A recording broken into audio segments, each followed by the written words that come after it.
Welcome to the Stop Down Photography Podcast, episode 77. I'm Scott Davenport.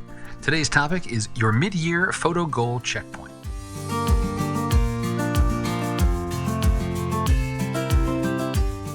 Hi, welcome. Thanks for joining me. I'm glad to be back with you for another chat about photography, this passion we share. And in today's episode, let's take one more step on our never-ending journey of photography.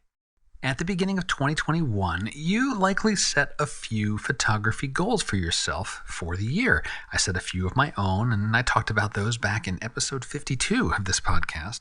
Well, the year is half over, and it's a good time for a progress checkpoint, and that is today's topic. If you enjoy this podcast, please share it with a friend on social media, with your camera club, and if you can, please leave a rating for the podcast. There were some new ratings in the past week. Thank you to those of you that took the time to leave a rating. Those fresh ratings really help other photographers find out about the show. And check the podcast app you're working with. If there's a rating option, please use it. You could also leave a rating on the web at podchaser.com. It seems almost unbelievable that 2021 is already half behind us. This is the halfway point as this goes live. It is the 30th of June, 2021. The days go slow and the years go fast, as the saying goes. The mid-year mark is a natural point for us to assess progress for the year thus far. How are you doing on your photo goals? Are you on track? Maybe you've completed some goals. Or is a course correction needed? Or just a gentle nudge, a simple reminder about the areas of your photography you want to spend time with, pay attention to, and grow your skills in. And maybe some of the goals you set at the beginning of the year don't make sense anymore. Things change over time, situations change. Maybe a goal has to be put on pause. That's all okay. My take on that is just to be aware of the change, know why it's happening. I don't prefer to let time slip away from me, and lack of progress or inaction is an outcome of oblivion, it's not being aware. So I do wholeheartedly encourage you, take some time this week, go back and visit the photo goals you set at the beginning of the year and see how you're doing. And if you didn't set any goals for the year, it's never too late to start. There's no rule that a photo goal has to be set in January and achieved by December. Pursuing photography, being a creative, it's all fluid. For today's podcast discussion, I thought I'd share my mid-year checkpoint with you, where I am on my photo goals. There is some good news, and there is some areas I need to keep working on. Clearly keep working on, but we'll get there. So what are my photo goals for 2021? I have 3 of them, and like I mentioned at the top of the podcast, I talked about these in episode 52. If you want to hear about those goals, a little more detail around them, why I have them, go ahead and pause this episode, have a listen to episode 52. There's a link in the show notes. I'll be here when you get back. My 3 goals for this year are: number 1, get out of the wide-angle trap. Number 2, capture more photo essays, more bodies of work. And number 3, return to black and white imagery. So how am I doing? Well, let's start with number 1, get out of the wide-angle trap. So this wide-angle trap, this is my habit of capturing only wide-angle photos. I'm a landscape person that is really, where landscapes often live at the wide angle. And I just simply fail to explore the mid-range or the telephoto focal lengths. So my goal for the year is to do more of that, because I think it will help train my eye to see more photo opportunities. So how am I doing? Well, if I had to give myself a grade, it'd be a D-. And that's being generous. I simply have not broken my habits. And this was an easy one to measure. Every photo I capture has EXIF data about the lens I used, about the focal length it was captured at. And in Lightroom with search filters, I looked at all my photos captured in 2021, and there weren't a lot of them, about 500 or so. Filtered those by lenses, and there were a grand total of 4 photos captured with my 70 to 200 lens. Maybe another 10% with a 20mm prime, and I'm using a crop sensor with that lens, so okay, if I'm feeling generous, that's a 35mm equivalent. But the rest, there's really an even split between my 16 to 35mm and my 24 to 70mm. Those two lenses are my bread and butter. They have like near permanent mount status on my pair of Sony A7R2s. And as I said those lens dimensions, you might have had the same thought I did when I first looked at the data. I was like, what about that 24-70? There are some longer focal lengths in there, well, at least long to me, a guy who's permanently parked at 16 millimeter or seemingly parked at 16 millimeter. So I drilled into the 24-70 millimeter photos. One more search filter in Lightroom, and I can see for just that lens, what were the focal lengths that I captured things at. And my shooting patterns are the same as what they've been year after year. A lot of shots at the 24-27, 28 millimeter end of that lens. A spike around 67-70 millimeters. Really everything else was just one shot here, one shot there.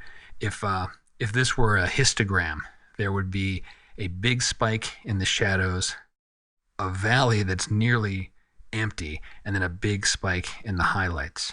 With that lens, I'm either shooting fully wide or I'm racked out at 70. And I'm basically failing at my first goal, getting out of the wide-angle trap. I have some serious work to do in the second half of 2021. And maybe that means I need to do a photo outing with only my long lens. Force the issue, force me to see things in a different way. Or I do have a nifty 50, mount that up, and that's the only lens I'm going out with, and that's just how it needs to be. Maybe even put that 50 on my crop sensor body, so I'm forcing myself to be like a 75-ish millimeter. But that's the value of the mid-year checkup here, right? You can assess your progress, realize, in my case, I got some work to do, and then devise some photo experiments or exercises to help progress toward that goal. All right, goal number 2, capturing more photo essays. And this goal for me is again about growing my eye, seeing more photo opportunities, getting beyond that singular greatest hit photo. And I'm happy to report I'm doing pretty well on this goal. At least with about half of my photo outings this year, I've captured a series of photos. I tend to settle around 6 images or thereabout to present a cross-section of an outing. I still go after the greatest hit photo, but I've done well to branch out and capture additional images. So thinking about, all right, what have I done that has helped me toward this goal? One is working with a second camera. While camera number 1 is set up and poised and trying to get that greatest hit photo, I'll use camera number 2 and work other things. It doesn't really matter what it is. It's just, maybe I'll take a different angle on a landscape, or I'm out at the ocean and a surfer goes by, take a photo of that. Just some surrounding context that's beyond my greatest hit composition. Another thing is recognizing when I have worked a composition enough, I've got that solid image, and it's time to move on to another subject or another composition. A couple of years ago, I'd find that one composition I really wanted to get, and I would work it and work it and work it and work it until the sun went down, or the sun was high enough that the light was no longer good. And sure, I got some good images out of that, but I lost out on other opportunities. So recognizing that I've got the one, I've got an image that is really singing, it looks wonderful. Move on, capture something else. So how did I measure this? How did I know that I was doing okay on this goal? Once again, it's leveraging search tools in Lightroom, leveraging the metadata. For my style of photography, a set of photos from a given day usually represents one photo outing. It may be several if there were a lengthy drive or I'm actually traveling. But I started my search in Lightroom by date, and you can filter down to just a single day's worth of images. Then I'd apply an additional level of filtering and sifting the images to include star ratings and color labels. In my workflow, I rate the photos, most of us do, so my 4-star and higher, those are my better images. I also use color labels to track my image's progress through my workflow, and so some of those color labels mean the photo is finished. I've processed it. It's ready to be shared or printed. It's a finished work. So I set up those attributes for higher rated images, set the color labels up, and then I can skim through photos day by day. And it's pretty easy to tell when I've captured a variety of photos, more like a photo essay, and not just a singular image. So for the rest of 2021, I want to keep that momentum going. I've done well so far, but it's not complete. Maybe this isn't the type of goal that ever really gets finished, but I think I'll measure completion by when I'm not consciously thinking about photo essays. I'm naturally capturing bodies of work versus singular images, and I'm certainly not there yet. Something that has helped me thinking about how will I continue to keep this momentum going is thinking about photography workshops. At the end of the workshops I host, we have a photo share among the group. And the more powerful, the more effective photo shares I've seen are the ones that present a cross-section of the workshop. And I don't mean just a photo from each location visited. If we're taking a workshop in the Pacific Northwest, and I'm going to Oregon in the fall here, it's not just going to be, here's a beautiful coastline, here's a wonderful waterfall, here's a great stream. They're all rocks and water and rocks and water and rocks and water. And after like the fifth photo of rocks and water, people start to gloss over.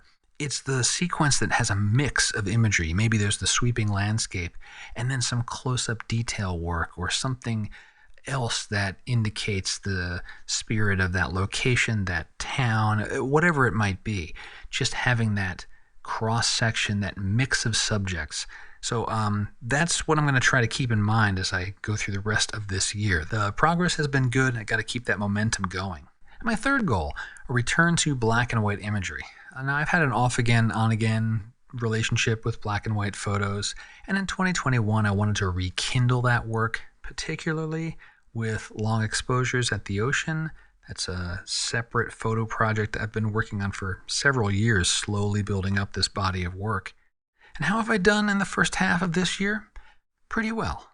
Now, this is a goal that I measure by quality and not by volume. So it's a matter of quality images as opposed to just a sheer count of photos. And I've made about 15 to 20 good black and white images this year, and a few of them do feed into my ongoing long exposure project. And you can see one of those photos on stopdownpodcast.com with this episode's webpage. So this is another goal that I want to keep momentum going on. And one of the ways that has helped me do that is to view the world in black and white. So when I am out in the field, I'll put my camera into the creative mode. One of the creative modes is black and white. So you can see the world in black and white. And it really does change the way that you compose. The color is gone. You see much more shape and form. And it's very helpful. And I'll keep doing that exercise to keep that black and white part of my brain getting that muscle memory built up. Breaking out the infrared camera has been helpful. So I have an IR camera that's converted for a deep black and white look. So it's still really purely a black and white photo, but it's a little different, right? Infrared looks a little different. Now I do expect this particular goal, the black and white goal, to take a bit of a pause over the next several months. Notably for the long exposure project. As summer approaches in San Diego, the skies empty out. There's just a lot of cloudless days for the next couple of months at least, and that doesn't align with the vision I have for the Seascapes project, but I can still continue momentum with just black and white work in general. So there is my mid-year photo goal checkup. Doing pretty good on collections of work and photo essays, doing well on black and white imagery, but I am still stuck in that wide-angle trap. That goal needs focused attention. So now it's your turn. Check your goals, take a few minutes to measure progress, reassess and adjust if you need to, and keep moving forward.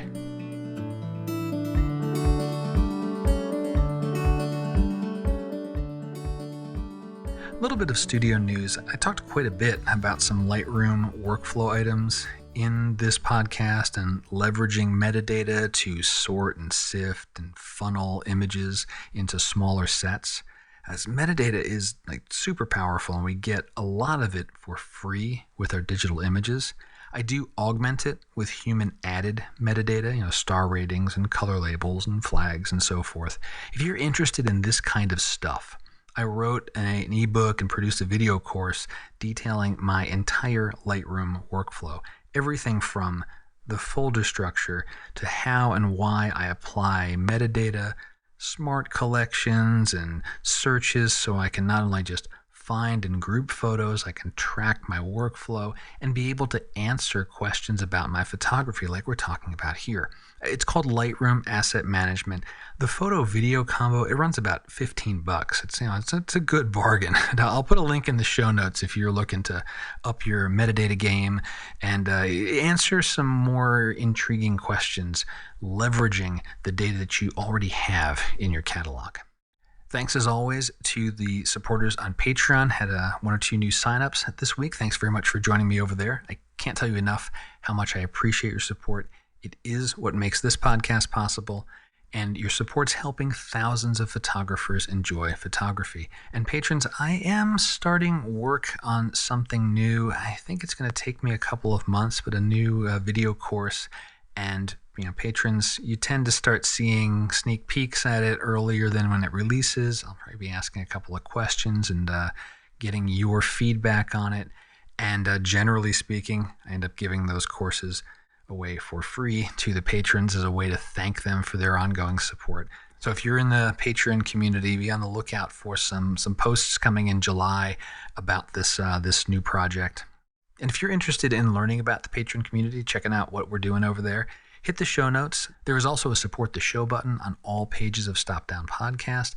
And included there is a list of several zero-cost ways you can support this show, support my work. So if Patreon, you're like, nah, it's not for me, Scott, but I want to support the show, check that link out. We'll list out several different ways that you can support the show for $0, nothing out of your pocket. And one of the ways is a rating on Apple Podcasts or whatever podcast feed you're in. So that's take you a couple minutes, $0, little investment of your time, and it's a great way to help support this show. That'll do it for me this week. I hope you get some insights as you look at your photos for the first half of the year, see how you're doing toward your photo goals.